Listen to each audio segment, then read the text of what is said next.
آپ سب کو میری طرف سے بہت بہت سلام۔ آج پھر ہم یسوع کے معجزات میں سے سیکھیں گے۔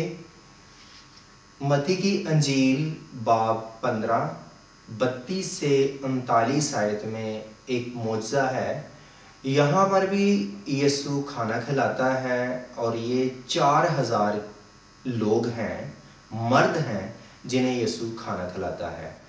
اس طرح بیان ہے، اور یسوع نے اپنے شاگردوں کو پاس بلا کر کہا کہ مجھے اس بھیڑ پر ترس آتا ہے، کیونکہ یہ لوگ 3 دن سے برابر میرے ساتھ ہیں اور ان کے پاس کھانے کو کچھ نہیں، اور میں انہیں بھوکا رخصت کرنا نہیں چاہتا، کہیں ایسا نہ ہو کہ راہ میں تھک کر رہ جائیں۔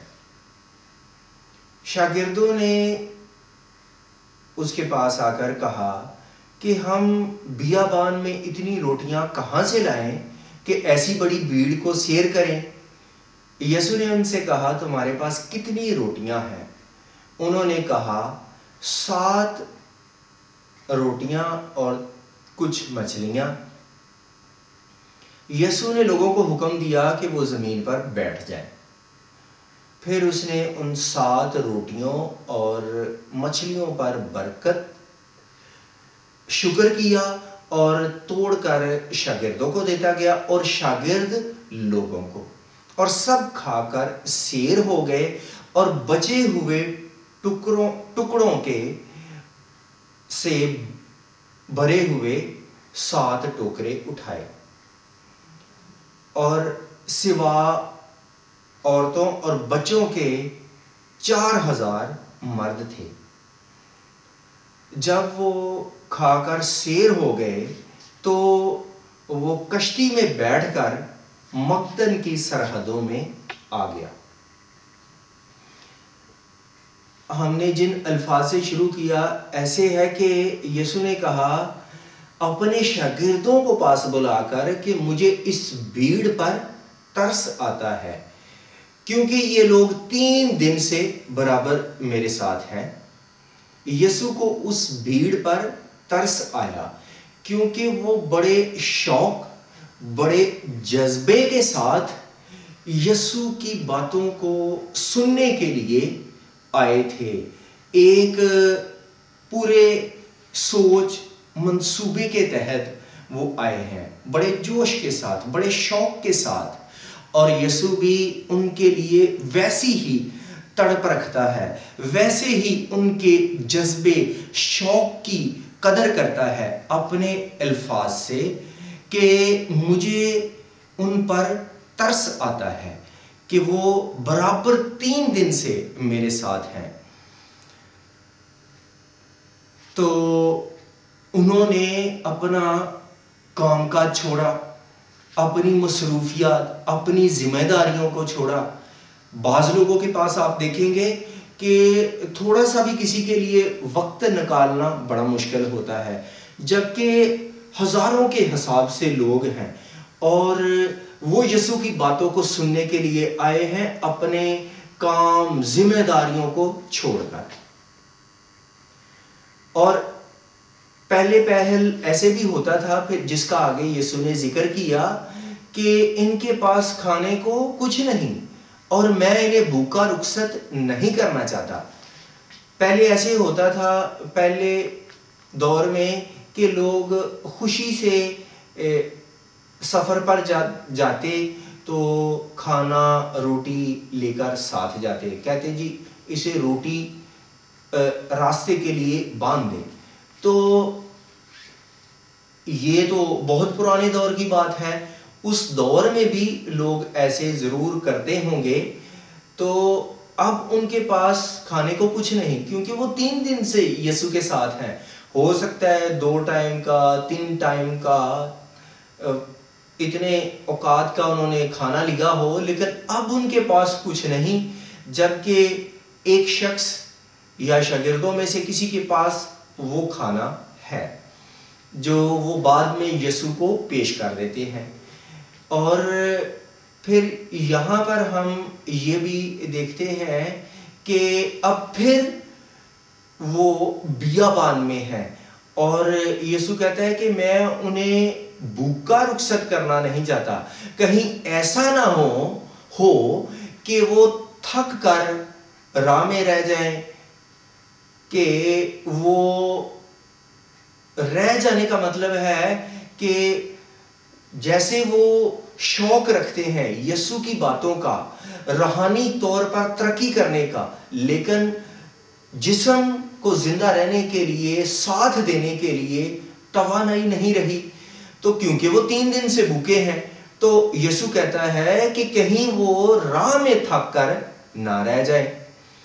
اب یسوع ان کے روحانی غذا کے ساتھ ساتھ جسمانی غذا کا بھی بندوبست کرتا ہے، فکر کرتا ہے، اور یسوع نے کہا کہ تمہارے پاس کھانے کو کچھ ہے؟ انہوں نے کہا کہ ہم بیابان میں اتنی روٹیاں کہاں سے لائیں؟ یہ بیابان ہے، بالکل کوئی قریب کوئی گاؤں دیہات شہر نہیں کہ وہ یہ کہیں کہ وہاں سے لے لیتے ہیں، بالکل اجاڑ بیابان ہے، اور وہ اس کا ذکر کرتے ہیں۔ لیکن شاگردوں نے تو یہ معجزہ پہلے بھی دیکھا ہے، اور اس سے جو پہلا باب ہے 14 باب، اس میں یسوع نے 15,000 کو کھانا کھلایا، لیکن وہ پھر بھی نا امیدی کا، مایوسی کا اظہار کر رہے ہیں۔ کیوں؟ کیونکہ جب ہماری زندگی میں خدا کوئی معجزہ کرتا ہے یا خدا ہمیں برکات سے نوازتا ہے تو لوگ بھول جاتے ہیں، شاگرد بھی بھول گئے ہیں، لیکن جب ہم اس برکت کو، اس معجزے کو یاد رکھتے ہیں تو وہ ہماری روحانی ترقی کا باعث بنتا ہے، ہماری حوصلہ افزائی کا باعث بنتا ہے، اور وہ اسے یاد نہیں رکھتے۔ اور یسوع نے ان کی یہاں پہ اس بات کی تردید، ان کی مذمت بھی نہیں کی کہ تمہیں یاد نہیں کہ میں نے 5,000 کو کھانا کھلایا۔ یسوع نے کہتا ہے کہ تمہارے پاس کیا ہے؟ وہ کہتے ہیں 7 روٹیاں اور کچھ مچھلیاں۔ جو ان کے پاس تھا وہ یسوع کو پیش کر دیتے ہیں۔ یسوع نے ان پر برکت نہیں چاہی، یسوع کے پاس وہی ہے، اور یسوع نے پہلے لوگوں کو کہا کہ انہیں بٹھا دیا جائے، زمین پر انہیں بیٹھ جانے کا حکم دیا، ایک ترتیب سے، کہ ہو سکتا ہے پہلے لوگ کھڑے ہوں، ہو سکتا ہے کوئی بیٹھا ہو، کوئی کھڑا ہو، کوئی کسی سائیڈ پہ ہو، اس کا منہ کسی کا دوسری طرف ہو، یا ترتیب نہ ہو، لیکن یسوع انہیں بیٹھ جانے کا حکم دیتا ہے۔ جیسے متی 15 باب یا دوسری اناجیل میں 5,000 کو کھانا کھلانے کا معجزہ ہے، جیسے یوحنا کی انجیل 6 باب میں، کہ یسوع نے ان لوگوں کو قطاروں میں بٹھایا۔ تو ایک ترتیب ہم دیکھتے ہیں، کھانے کھلانے کی، منادی کی، ہر کام کی، اس میں ترتیب نہ ہو، چاہے کوئی جتنا مرضی پیسہ لگا دے کسی بھی کام پہ تو وہ اچھا نہیں لگتا، لیکن اگر کسی کام میں ترتیب ہو، سلیقہ ہو، سادہ کیوں نہ ہو، وہ اچھا لگتا ہے۔ اب یہاں پہ آپ اندازہ کریں، جب لوگ روزہ رکھتے ہیں تو بعض لوگ تو ایک وقت کا کھانا چھوڑتے ہیں، بعض کہہ لیں کہ 2 وقت کی روٹی نہیں کھاتے، تو تیسرے پہر جب کھاتے ہیں، تیسرے وقت، تو انہیں بڑی شدید بھوک لگی ہوتی ہے، وہ دگنا کھا لیتے ہیں، اور یہ تو 3 دن سے ہیں یسوع کے ساتھ ساتھ، یہ کس قدر بھوکے ہوں گے۔ اور جب کوئی شخص بھوکا ہو تو اسے کھانے کا لطف بھی اسی قدر آتا ہے جس قدر اس کی بھوک ہو۔ یسوع کی جو باتوں میں لذت، لطف تھا، وہ بھی بے مثال روحانی باتوں میں، اور یسوع جو کھانا بھی انہیں دیتا اس کا بھی لطف بے مثال تھا، کیونکہ جب شدید بھوک ہو اتنے دنوں کے بعد کھائیں اور خوب دیا جائے تو انہیں یاد رہا ہوگا زندگی بھر کہ یسوع نے کیسی جگہ پر بیابان میں کس طرح معجزانہ طور پہ اپنی قدرت سے وہ کھانا ہمیں کھلایا. تو یسوع کے پاس جو آتے ہیں وہ ان کا امتحان لیتا ہے, وہ انہیں ساتھ ساتھ چلاتا ہے اور مشکلات میں سے گزارتا ہے, لیکن یسوع ہمیں پھر برکت بھی دیتا ہے, ہماری ضروریات کو بھی پورا کرتا ہے. اس کے ساتھ ساتھ یہ بھی کہ یسوع کہتا ہے کہ برابر وہ میرے ساتھ ہیں. نہ صرف وہ بلکہ یسوع بھی ان کے ساتھ ویسے ہی ہے. یسوع بھی ان کے ساتھ تھک بھی جاتا ہے, ان کے ساتھ بھوک بھی کاٹتا ہے, اور ایک انسان ہوتے ہوئے اسے بھی یہ سب کچھ برداشت کرنا پڑتا ہے. لیکن آگے لکھا ہے کہ وہ سب کھا کر سیر ہو گئے اور بچے ہوئے ٹکڑوں کے 7 بھرے ہوئے ٹوکرے اٹھائے.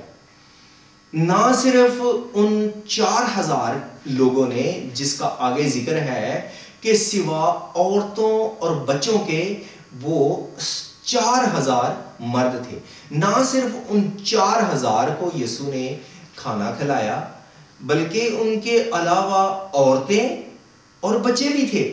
کہہ لیں کہ اسی مقدار سے کم از کم اتنی تعداد کے وہ بھی ہوں گے, تو غالباً یہ 12000 کہہ لیں کہ اتنا بڑا ہجوم تھا, اتنی بڑی بھیڑ تھی جسے یسوع نے بیابان میں معجزانہ طور سے کھانا کھلایا.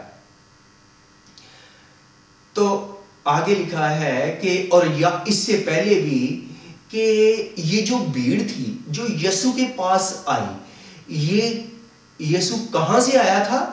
یسوع آیا تھا سور اور سیدا کے علاقے سے. یسوع گیا کہاں پہ تھا؟ یسوع گیا تھا وہاں پر سور اور سیدا کے علاقے میں, اور وہاں پر ایک معجزے کا ذکر ہے, اور وہ ہے جو کنانی عورت کی بیٹی کو یسوع نے شفا دی. تو یسوع ایک روح کو بچانے کے لیے بھی جو اس کی تڑپ رکھتی ہے وہ دور کا سفر کرتا ہے. پھر یسوع پھر لکھا ہے جب وہ گلیل کی جھیل کے گرد و نواح میں آتا ہے تو پہاڑی پر جب یسوع بیٹھتا ہے تو بہت سے لوگ لنگڑوں, اندھوں, ٹنڈوں, مفلوجوں کو اس کے پاس لائے اور اس کے قدموں میں ڈال دیا اور اس نے سب کو اچھا کر دیا. اور لکھا ہے انہوں نے اسرائیل کے خدا کی تمجید کی. یہ جو الفاظ ہیں یہ ظاہر کرتے ہیں کہ ان میں جو اکثریت ہے یہ غیر قوم لوگوں کی ہے, اور پھر اسی بھیڑ کو یسوع نے کھانا کھلایا, وہ بھی غیر قوم کے لوگ ہیں. اور اس سے پہلے یسوع کہاں پر گیا؟ غیر قوم کے علاقے میں, اور غیر قوم کی بیٹی کو, کنانی عورت کی بیٹی کو یسوع نے شفا دی. تو یسوع کے پاس جو آتے ہیں وہ چاہے اپنے چاہے غیر قوم کے لوگ, انہی کو بھی یسوع وہی روحانی غذا, وہی جسمانی غذا دیتا ہے, دینے پر قادر ہے, اور وہ سب کے لیے آیا ہے. اور پھر جیسے آگے لکھا ہے کہ یسوع نے یہاں پر انہیں یہ بھی گلیل کی جھیل کے گرد و نواح کا علاقہ ہے جہاں پر یسوع نے یہ معجزہ کیا, جبکہ جو اس سے پہلے کا معجزہ ہے متی 14 باب میں وہ تو جگہ کا بھی بیان ہے لوکا 8 باب میں کہ وہ ہے بیت سیدا کا علاقہ, وہ گلیل کی جھیل کے شمال مشرقی طرف ہے, اور جو مگدن کا علاقہ ہے یہ شمال مغربی طرف ہے, وہ شمال مشرقی, یہ شمال مغربی طرف مگدن. بعض اناجیل میں مگدلا بھی, بعض نسخوں میں, اور مرکز 8 باب میں اسے دل منوتا کا علاقہ بھی کہا گیا ہے. تو یسوع نے یہ معجزہ کرنے کے بعد یسوع ایک اور جگہ پر منادی کے لیے چلے جاتا ہے۔ تو یسوع کی زندگی کو ہم اسی طرح منادی کرتے ہوئے، معجزات کرتے ہوئے دیکھتے ہیں۔ ہمیں بھی تندئی سے، بوجھ سے، لگن سے جو ہمیں اس نے توڑا سونپ رکھا ہے اسے بوجھ کے ساتھ تقسیم کرنا ہے، تاکہ لوگ برکت پائیں، یسوع کو جانیں اور ہمیشہ کی زندگی اسے دے سکیں، اور وہ ہمیں ہمیشہ کی زندگی اس کے وسیلے سے ہمیں مل جاتی ہے۔ تو یسوع ہماری ضروریات پوری کرتا ہے۔ یسوع ہمیں تمام طرح کے دکھوں، پریشانیوں سے نکالنے پر قادر ہے۔ ضرورت اس بات کی ہے کہ ہمیں یسوع کے پاس آنا ہے۔ خدا کرے کہ ہم یسوع کے پاس آئیں اور وہ ہمیں تمام طرح کی مشکلات، دکھوں سے رہائی دینے پر قادر ہے اور ہماری ضروریات کو وہ پوری کرے گا۔ خدا ہمیں اس کلام سے برکت دے، آمین۔